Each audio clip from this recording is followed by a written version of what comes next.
Got it. Okay. I'll go ahead and go first. Mine's gonna be real easy. I haven't really gotten anything done with the laptop changes that I had. Um, and my Unix PC is running really, really slow, and I'm not sure why. It's like I'll load, I'll say code, and it just takes forever to load, and I'll be happy when I can do Unix on my old laptop that's got a better processor and a lot more RAM.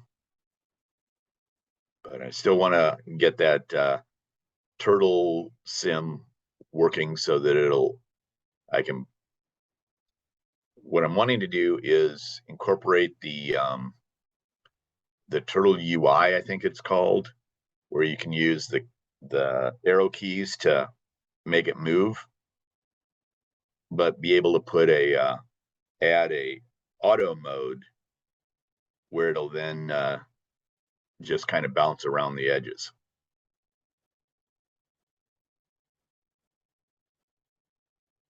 Just so I can get some experience there, and then I'll see about configuring a robot.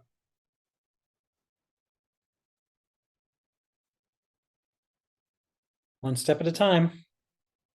Yep. But I figure if I'm traveling, I can take 2 laptops with me.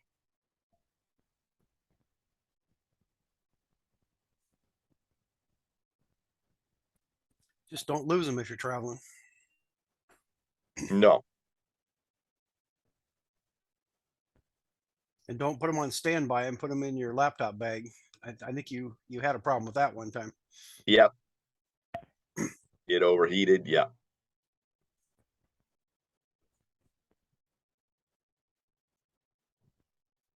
So what I've been doing this week is almost nothing again. And one of the things, I was the last couple of meetings I was talking about, I need to get correction data. And I went and dug out my my telemetry radios, and Al had sent me a link on his stuff, what he was doing. And it turns out my original set that I had, one of them has a USB connector on it, and then it just has the wires coming out. So one's like a logic level, and the other one's directly USB plugs in. So technically, you're supposed to, your base station, you just plug in the USB one, and so there's no extra connections that have to be done. And then for the newer, then I bought another one. It's called the Rev 2 board, and this one has both a USB connector and a 6-pin wire on it, a six wire logic connector on it. So apparently you can hook up either one you want. So then what I could do is, if I'm going to do with this a laptop, I just run a USB cable from here to the laptop and take care of that. And then on the other end, you got the option, if you wanted to plug this right into, say, your big computer on the other end, you could run, either end you can run USB, or either end you can run the wired interface. So I was thinking that I could. I need to just hook it up and go test the range on these to see what they're going to do, because the newer one has the big long antenna, so it's probably a half wave antenna, and this short one's probably a quarter wave antenna. And it could be just a big long plastic, and the antenna is only this big anyway, and you don't know without tearing it apart. But so the longer antenna might be better, because out at the end where it's got just the little piece, it could be that's the actual antenna out there, and they just made it look big. Now, if I have to, I pulled some flat plate directional antennas for 915 megahertz. I pulled those out of the trash at work one time, so I think I got at least 3 of those. So I could, actually point that at the vehicle driving around. I could probably get 10 miles out of it by doing that. So hopefully that's enough to go through all the houses on the block. I could put a rotator on my one in the house, so it knows where the robot is, so it points in that direction, and the one on the robot. And I could try it with just say, have this one on the robot sticking up like this, and the one in the house can actually point where it's supposed to be. Or I could put a flat plate antenna on the robot and have it actually, because it always knows where the house is. As long as it thinks it knows where it is, it knows where the house is, so the two would just point at each other the whole time. So that'd be another way around that. But I just need to set it up and try it. And Alan, wouldn't, if you put it on the robot, wouldn't it have to also know its orientation? Probably, yeah. Because the angle would be relative to the direction of the robot's pointing. Yeah, that is true. And I can either get orientation from my GPS, or I can get it from my IMU, or I can get it from my wheel odometry. Or if you had to, you could even scan the antenna back and forth and look for the maximum signal strength. But I'm sure there's various ways to do that. Interesting. Could be just putting the omnidirectional one on the robot with this one sticking up, and just point the one at the house would point. I could just point it, at a 45-degree angle across the block, and that would probably pick up, without having to move anything. That would probably work. So that's just a matter of trying it. But I should try 2 of these with the long antenna, and put one at my house, and put one on a laptop, just walk around the block and see if I get signal everywhere. And if I do, then I don't really have to do anything special. So that'd be one way to get around that. I'd like to know what the range is, because if it's at least 200 feet, that's all I need. But I'd also like to know, and I'm sure I could look up what the bandwidth is. And on this one, they say the bandwidth is, they say to communicate to it, you run 57 kbaud, and it says over the air is 64 kbaud. So these apparently push a lot of data. And Al's got he's using some of these right now, so he might have some comments here on this. They'll definitely do 200 feet. I mean, line of sight, they'll do, my best estimate, line of sight, about 1,000 feet without interference. I mean, so they're durable little radios, but as soon as you get obstructions, expect, severe degradation. And an obstruction can be, a tree, a car, a house, whatever. And you're running correction data over yours, or running something besides that?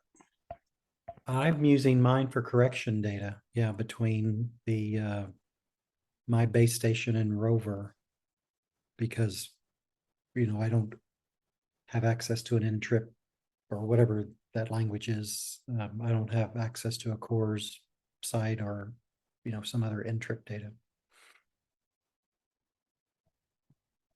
But they've been very durable. I mean, they've been good little performers.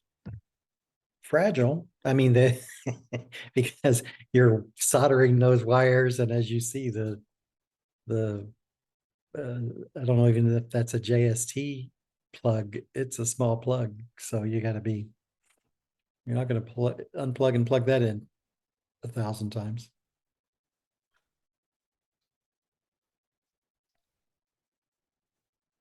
Yeah, there's the little tiny connector that, it's smaller than a standard JST connectors. I don't know what it is. It may be called a micro JST, but yeah, they're awfully small connectors. And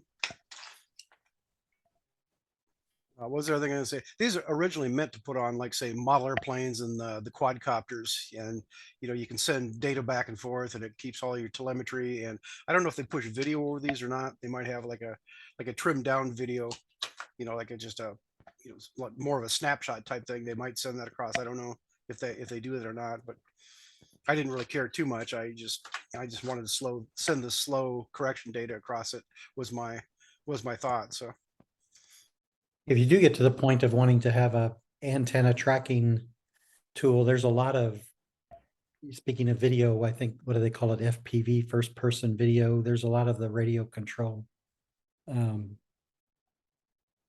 sites that will talk about how they track antennas specifically for tracking their video, because that's such a bandwidth latency sensitive application. I think I'd noticed that somebody was making tracking stations that they put it on a tripod and had 2 motors, because if it's like a quadcopter, you got to track up and down as well as just back and forth. So you got to have a azimuth and elevation. Is that what they call it? Pitch and roll, basically. So yeah, they have ones where I don't remember how if they're going by signal strength or whatever, but somehow it was keeping track. It could actually tell if the signal was good or bad, and it'd move it one way or the other, I think is what it was doing. as opposed to knowing where the vehicle is by like latitude and longitude. But there's a lot of things there that could be looked at and figured out.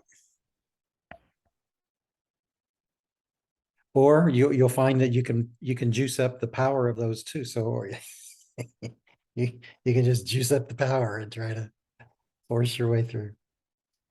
I noticed that's one of the settings, and the way you're supposed to use these, since it was meant for the quadcopter stuff, that it's got the it was the not Mavic, whatever the base. They have some name for the software. You load the software on a computer, like load on a Windows computer, and then it connects to both radios, and you can configure the radios that way. So I don't know if the commands are published, if I could just avoid using that software and just go out and talk to them and say, here, set these values, and that make it work.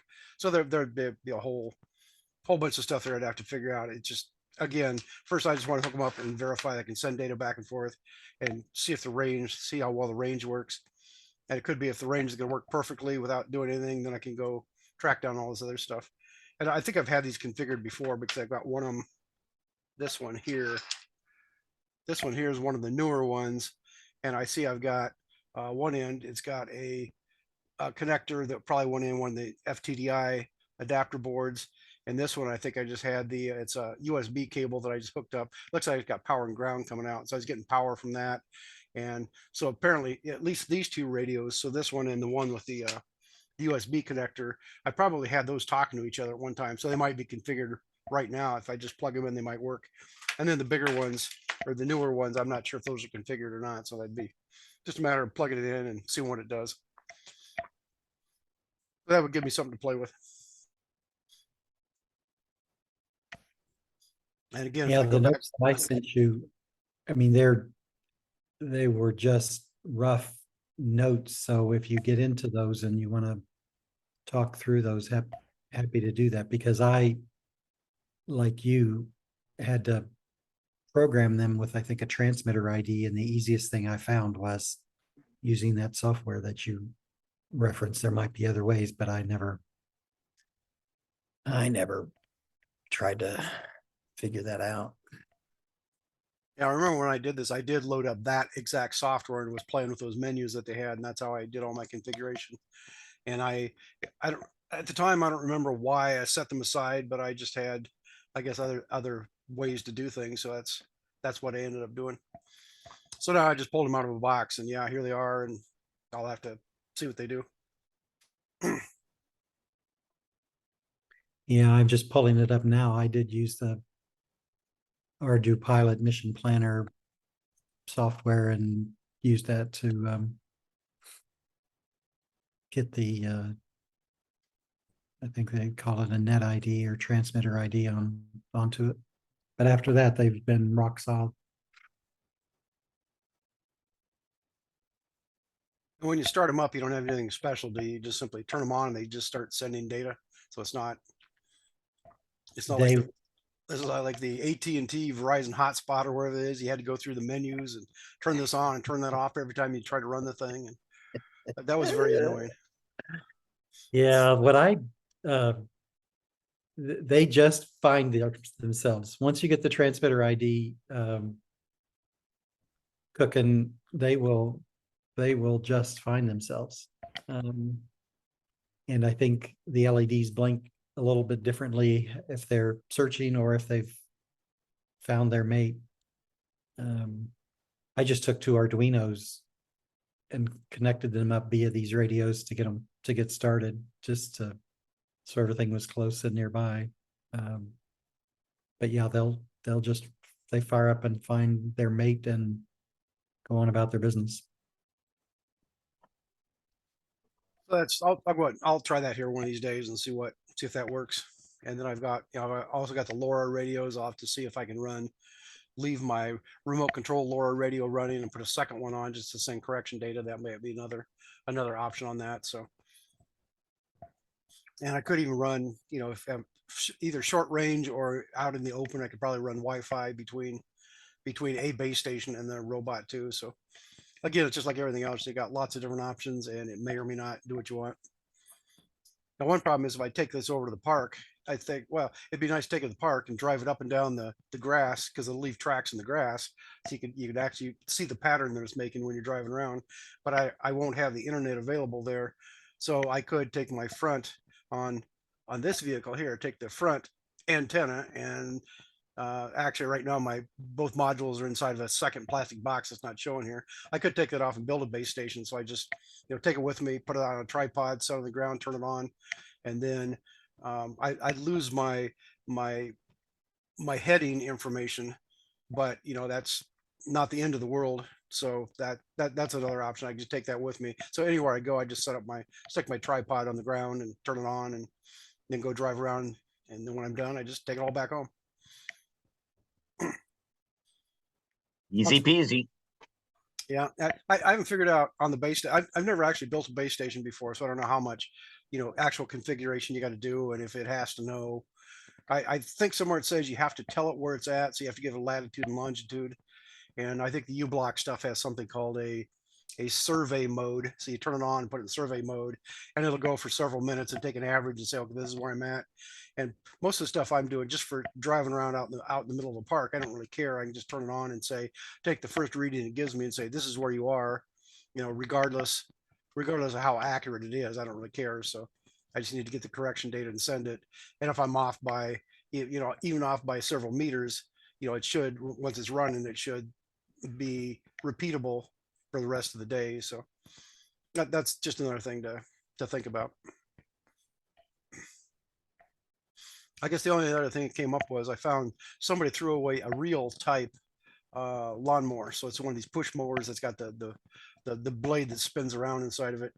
And it was a fairly modern one. It's not like the ones that, at one time somebody threw it away. I saved it for like the 1950s or something. So it was a big, heavy thing. And I tried it a couple of times and didn't like the way it worked. So I finally just got rid of that. But this one looks like it's a fairly new one. And on Amazon, they sell for like over $100 for these things. And then I was looking at, well, how would you sharpen the thing? And it turns out what they do is you flip the thing upside down, and you get this abrasive paste, and you paint the abrasive onto the blades, and you spin the thing backwards. So you could either put a crank on it and turn it, or somebody says, well, hook your electric drill up to it, and they run it for like 5 minutes backwards with this abrasive on there, and that sharpens up the blades. And that, so it could be if I'd sharpen the blades, I'd be happier with it. But my thought was, if I put a hitch on it and pull it with this vehicle here, I just drive around the yard and have it mow the grass. But right now it's more of a, you have to pull it back and push it forward fast, and it gets the blade spinning, and you cut some grass, you have to pull it back again and do that. So it could be if I just sharpen the blades, it would have enough, because you have to get enough traction on the ground to get that to spin, and any little stick stops the thing. So that's another issue that comes up.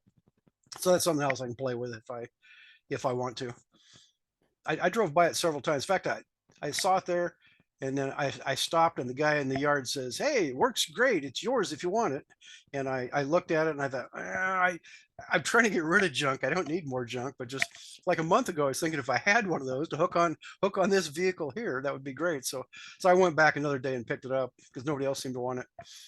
So I've got that to play with now if I decide to do that.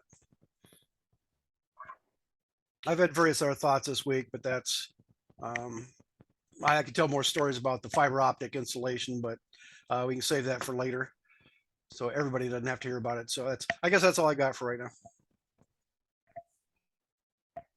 Yeah, a friend, quote unquote, a friend gave me one of those completely manual push mowers. Yeah, that's a lot of work. You'd have to load it down with some weight, I think, to get it to work by pulling it with your robot. Well, that's what I was wondering. So, I figured it'd be worth a test, and just, I just tried it manually out in the yard a little bit. We don't have much grass yet because it hasn't really started growing well, but I went over to the neighbor's place where they got more grass, and I'm mowing that, and it does seem to work. And I just hadn't decided, because the other thing is, you can see where they will sell you this big frame you put behind your tractor, and they put multiple mowers like that, like 5 to 7 of those mowers on you. You pull it around. I think you use them like on golf courses or something, and those seem to work. So I don't know if it's if they're heavier or simply better quality, or the fact on a golf course they probably go out and mow the the yard, once a day or once a week. So it doesn't, you don't have a lot of grass to cut through in the first place. So maybe that's why they work well for doing that. And they probably had their blades sharpened. Probably, yeah. So that's just another whole thing to waste my time. So Well, my update, let's see if I can share here. A few things.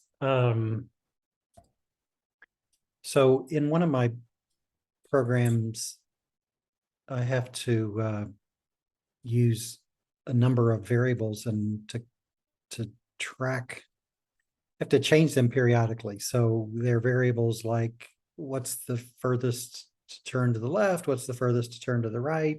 So there's half a dozen variables for steering, there's a half a dozen variables for speed. And I've been spending time trying to get the ROS param functionality to do what I wanted to do. So this is one of the programs. And so there's intervals that, yeah, like left limit, potentiometer. Anyway, there's a bunch of variables that need to be set. And in the ROS world, you can do that at a command line by setting a statement like that. And in your launch file, you can do that with this sort of deal. So the thing that was frustrating, but I finally got it to work was, I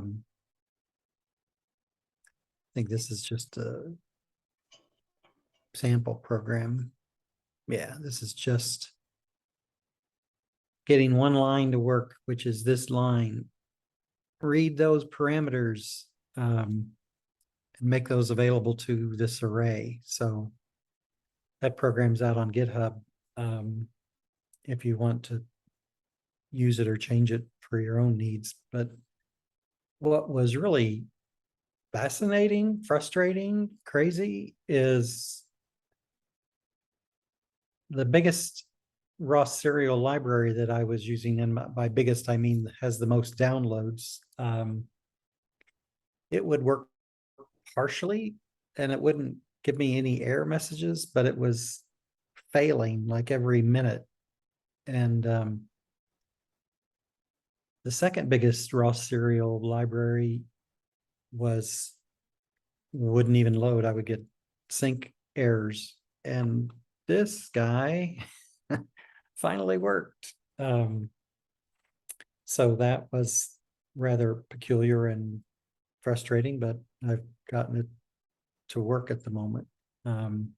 So I can use it both for transmission parameters and steering parameters. Now I've just, as you may recall, been focused on getting the speed squared away. And so these are my current speed settings. That number is neutral, and these numbers are for 4 speeds forward, and these are for 2 speeds in reverse, and they represent the PWM signal that's sent to the servo. One other point, if you do want to try to use this, I've started off with using float values and ended up just using integer values, but I left the float. You can send float parameters as well as you can just plain integers. So that was what I spent a lot of time on. Oh, and I don't know if you know, well, these are ESP boards, so they're different than yours, but you probably have a similar statement. The darn thing was hanging, and so I was learning how to test whether the serial was hung and resetting the board. And anyway, yeah, that was just another part of the journey. So here I was saying, hey, if I haven't heard from you in 4 seconds, go ahead and do a restart. but again, this is specific to the ESP32 board. I don't know what the equivalent would be in Teensy or Arduino or STM32 boards. My suspicion is they have something. Let's see what else. So what were the symptoms of that? You say the board would hang. What the IO would stop, or the thing would lock up, or what was it? What was it doing? Let's see. With the first ROS-Serial library that I used, it would just stop receiving. It would like get the parameters once, but then if I changed it, it would then go into this resyncing loop and wouldn't ever come out. So and as part of the testing, I would load it up in a launch file, but then I would also send it different, although these numbers, well, that number is different. I would send it different numbers just to make sure that it was able to receive them. So the most pervasive issue was, number one, it wouldn't sync. And then I would just try to reset it to see if that would help. And number two, it would maybe get parameters once, but then not take any subsequent updates through a command line update. So I don't know what they've got going on in those different libraries, but this one finally did the trick. And when I read his documentation, he basically said he recompiled it with the latest ROS-Serial. Yeah, I forgot, but he basically said, I recompiled it. Like, I'm certainly appreciative of that you did that.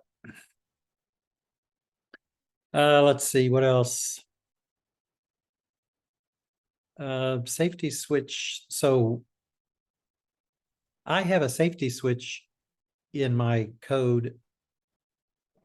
Let's see, where do I want to go to show that? In my embedded code on the tractor, if I lose radio signal, I put the transmission in neutral. If I lose command velocity data, I put the transmission in neutral. And so I've got a couple of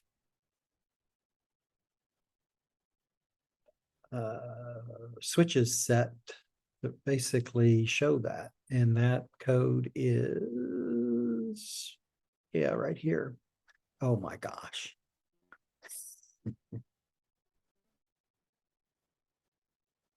I think I need a new keyboard or something. I don't have a scroll bar on the bottom, but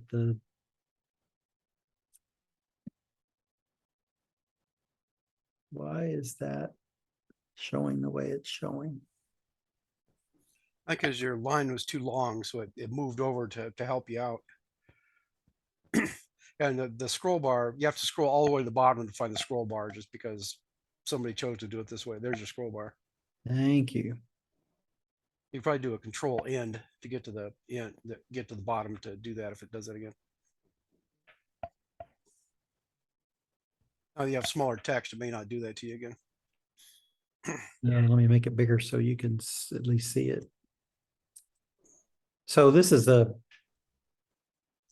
function that basically sets based on the linear X, it's going to set the transmission value to one of these variables. These variables are pulled from the parameter, but the safety logic that I was talking about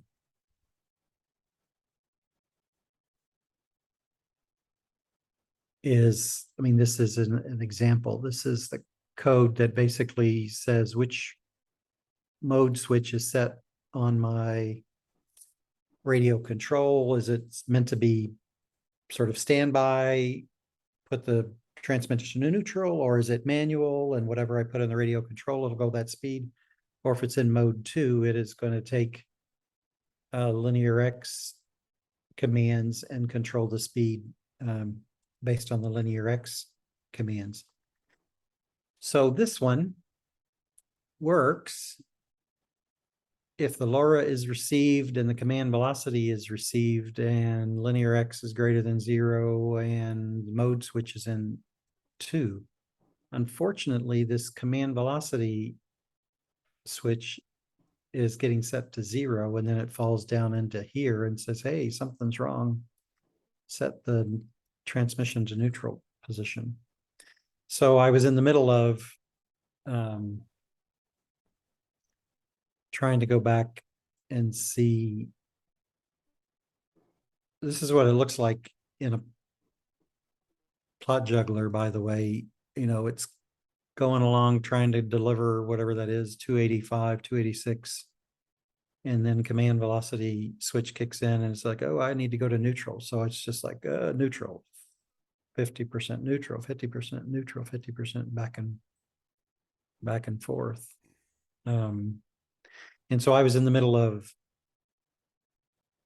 checking out how fast I'm checking command velocity, how fast is Pure Pursuit actually publishing command velocity, and trying to figure out what's causing this rigmarole.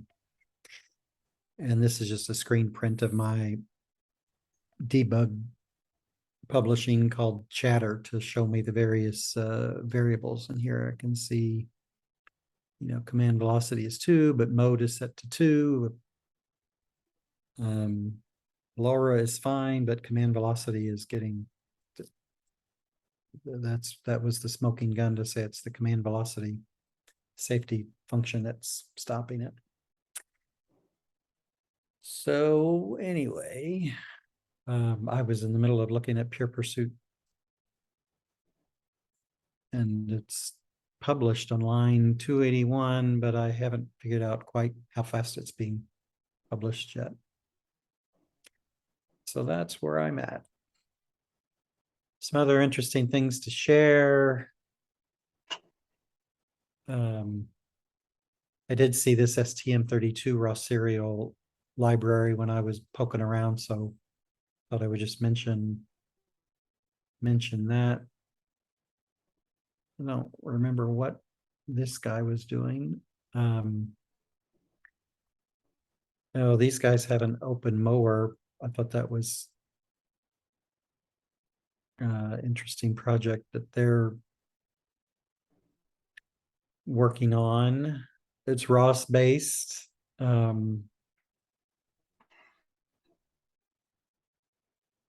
So I thought that I'd pass that along. Let's see, what else did I come across? Oh, just more data on the open mower. Oh, then they're using this WIT IMU. So somebody, here's another IMU that has a ROS driver written for it. I don't know anything about it, but it was not terribly expensive. I think it was $40. I don't know if the pricing is still current, but I think it was $40.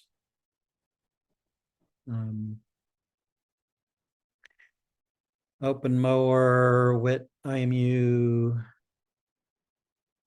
Oh, somebody was talking about, I don't know, I thought this was just cute.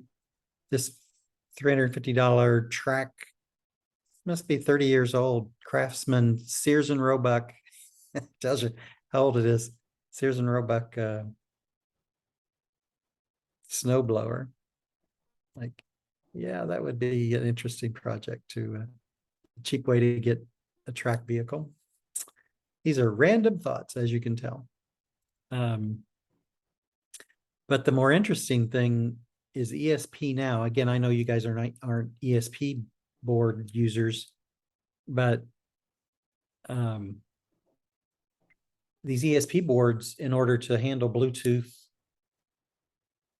and Wi-Fi, they have a 2.4 gigahertz, guess you could call it a modem on board. And Expressive, the people who make the board, they've actually come up with their own protocol for point-to-point communication between these boards. I mean, I know Jeff knows this. I think he's Swedish. Most of us know how to connect. But I mean, he's even talked about this, so not that I'm going to go change. If I get into a situation where my LoRa isn't sufficient or isn't, capable of handling the baud rate or the speed, this does look like it's a lot faster. Probably wouldn't go 200 kilometers, which I think is the world record for LoRa, but anyway, it's just an alternative that I didn't know about. Maybe you guys knew about it, but I stumbled across it. Anyway, that's enough for today. That's what I got.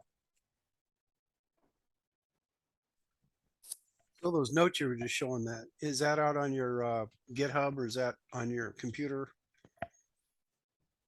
That's just on my computer, but I can put it in the chat here real quick. I was just thinking some of those links you were showing, it'd just be easier to have those posted. We can just post them in the chat, so I don't have to try to figure it out and paste those in. There's another one went by. I thought it'd be handy to have. I forgot which one it was. So anyway, The STM serial, I mean, you'll definitely need to figure out which is if you want to use ROS-Serial, which is the most up-to-date. yeah, I think STM. the one's called STM 32 ROS-Serial. I think it's actually in C code. It's not Arduino compatible stuff. I think it's just it's a different way to do everything. So if you're doing the STM32 boards and not using Arduino, then that you need something like that to make it work. I think was the point behind that.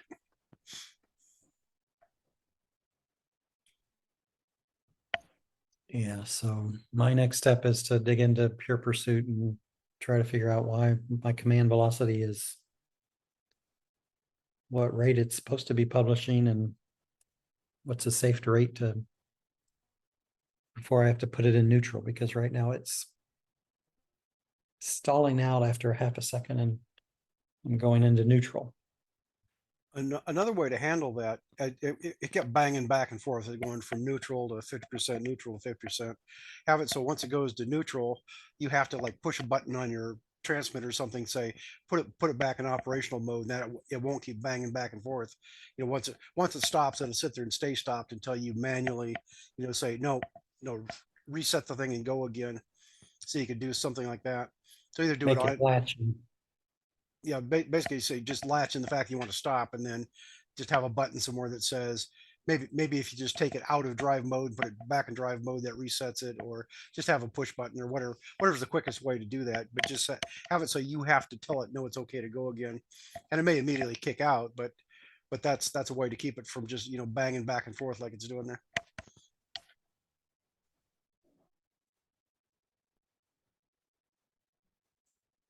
Yeah, it'll be interesting to see where this ends up, what's going on with how to safely monitor command velocity statements coming from Pure Pursuit.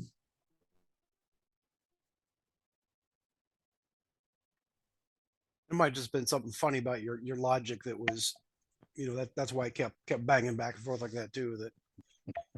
That Programmer error, is that what I'm hearing? Yeah, that would be easy to imagine. Yeah. So have you actually had your lawn tractor running with Pure Pursuit, or are you still just working up to the point where you're trying to get? No, I was in the yard with yes, I have had it work. The speed is not consistent, which is making it challenging to debug. So that's why I was trying to go to the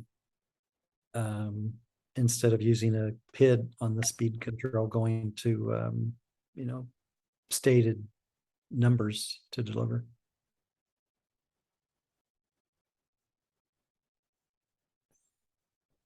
Yeah, so one of these days we need to say if we're going to use that Pure Pursuit, what do we want to change or add to it?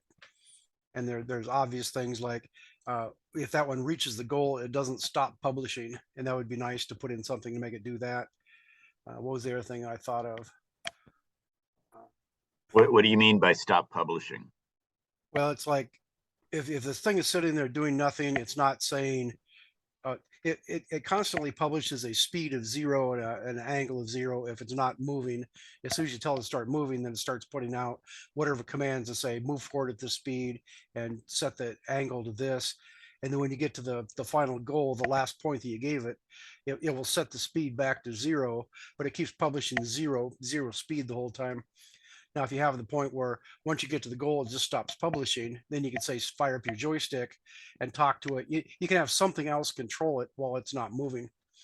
And right now you can't have something else because it's constantly saying no, speed 0, speed 0, speed 0, like 10 times a second or something. So it'd be nice if it doesn't do that. And Does it send out a command or a different message saying I've reached my final goal? I don't recall. It's been a while since I've looked at it, but I think there is some kind of status that either says that it's not moving or whatever. And if not, that's something else we could add to it and say, put out a status that says, are we moving? Are we doing whatever? And then the other thing, Al was talking about speeds. It'd be nice to modify that pure pursuit program to generate different speeds depending on what it's doing. I know the stuff that Matt had started with, if you look at his original files, it would say, it would have a list of waypoints. It would say, here's your X and your Y and your theta, but then it had a fourth column that was speed. So each time it was saying, this is the speed I want you to drive at. But those all got commented out because that particular pure pursuit did not understand speed. So you could either have something where like that in your file, your path file that you give it, you could put a speed on each one of those entries, or you could have something that automatically looks ahead and say, if we're going straight, run at whatever speed I tell you. But if you detect that we're about to start turning, then drop down to some lower speed. So it just automatically would reduce the speed as you're trying to go around the circles. So just things like that. We just need to make a list of things that would be handy to be able to do. Yeah, at the moment you can see my screen, right? Yes. Yeah, so this is the compute velocities function down here at 281 is where it's actually publishing the command velocity. And there is code obviously in here about if it's reached a goal. I haven't looked at this in detail. This I unpicked that. That's like a fascinating algorithm that they have to get the angular Z calculation. But anyway, I don't see where. I guess we have to go back to see how long this is called. What is controlling this function? That just says subscribe to compute velocities. Oh, that's an interesting way to do that. That's programming that I don't understand.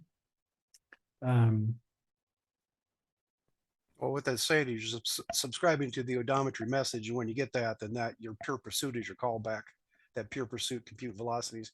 So each time you get an odometry message, it says do something with that. So the pace at which command velocity is published is driven by how fast it's getting an ODOM statement. Okay.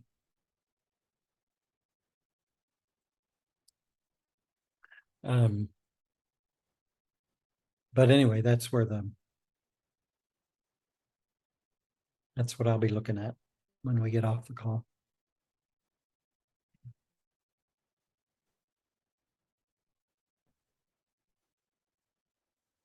As far as the velocities on that, it looked to me like it always goes the same velocity no matter what. You're either going 0 or you're going at whatever you've set the speed to be. And I don't think it's doing anything, as you're turning or whatever. I don't think it's automatically changes the velocity. And I don't think there's any way you can put, specify velocities as you drive along. So as I say, if we just make a list of things we want to change on it and then figure out how to do that, if people are going to use that, it'd be good to figure that stuff out.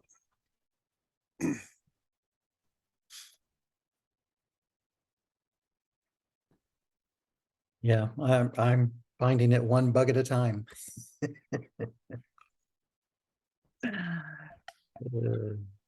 Neat.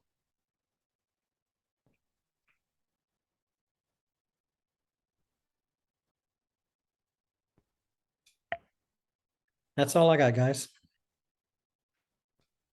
I think that's all I got. That makes it unanimous.